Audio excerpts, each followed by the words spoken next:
कहानी का शीर्षक है सहयोगेन सर्वा भवन्ति। सभी छात्र स्कूल के बाहर खड़े हुए थे।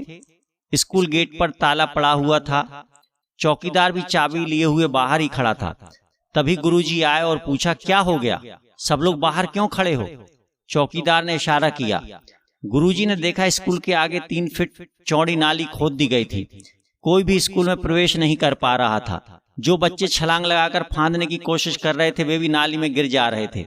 गुरुजी ने पीडब्ल्यूडी वालों को फोन लगाया तो उन्होंने कहा, सर जो कुछ होगा अब 11 बजे के बाद ही होगा। गुरुजी ने आसपास ढूंढा कि कहीं कोई मजदूर वगैरह हो तो उनसे कुछ रास्ता बनवा लें, किंतु मजदूर भी सुबह 9 बजे के बाद ही आते हैं। गुरुजी ने बच्चों से पूछा, हम क्या कर सकते हैं? एक ने कहा, सर आज की छुट्टी कर दीजिए। सर ने कहा, यह अपने कर्तव्य से भागना होगा, वह भी एक छोटा सा बहाना करके। जिंदगी में पलायन ठीक नहीं है, जैसे भी हो अपना कर्तव्य पूरा करना चाहिए। एक बच्चे ने कहा, सर क्लास बाहर ही लगा लीजिए। सर ने उत्तर दिया, इससे जनता को आवागमन में परेशानी होगी। हमें यह ख्याल रखना चाहिए कि हमारे कृत्यों से कहीं दूसरों को परेशानी तो नहीं हो रही। यह हमारी सामाजिक जिम्मेदारी है।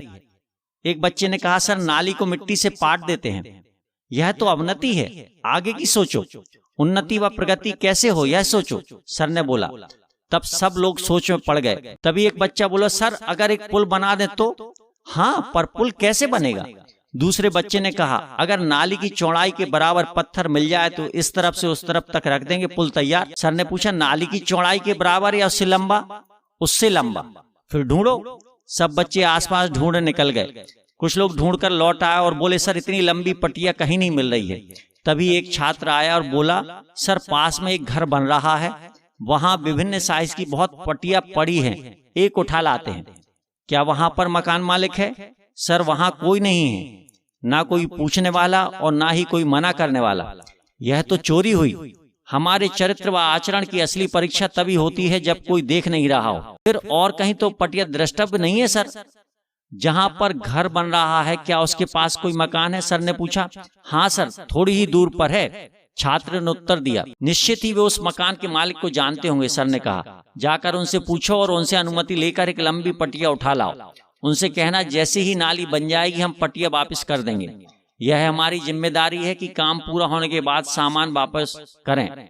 शिष्टाचार कहता है जब किसी से सामान लें तो धन्यवाद दें और जब सामान वापस करें तब भी धन्यवाद देकर कृतज्ञता ज्ञापित करें।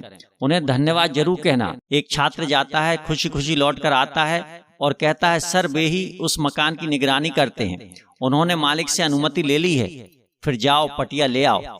सर कम से कम 10-15 लोग लगेंगे। 10-15 छात्र पटिया उठाने चले जाते हैं, पटिया लेकर आते हैं और नाली के पास रख देते हैं। अब समस्या आती है कि पटिया को आर पार कैसे रखें। सर कहते हैं, सोचो। सब सोच में डूब जाते हैं।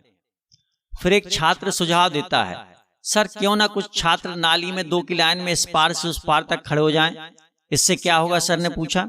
सर यहाँ से लोग पटिया उठाकर धीरे धीरे इस पार से उस पार खिसकाते जाएंगे। पहले शुरू के 2 बच्चों के हाथ में आएगा, वे अगले 2 के हाथों में खिसकाएंगे, वे अगले 2 के। इस तरह अंतिम 2 छात्र खिसकाकर उस किनारे पर रख देंगे, इस किनारे के छात्र इस किनारे पर रख देंगे।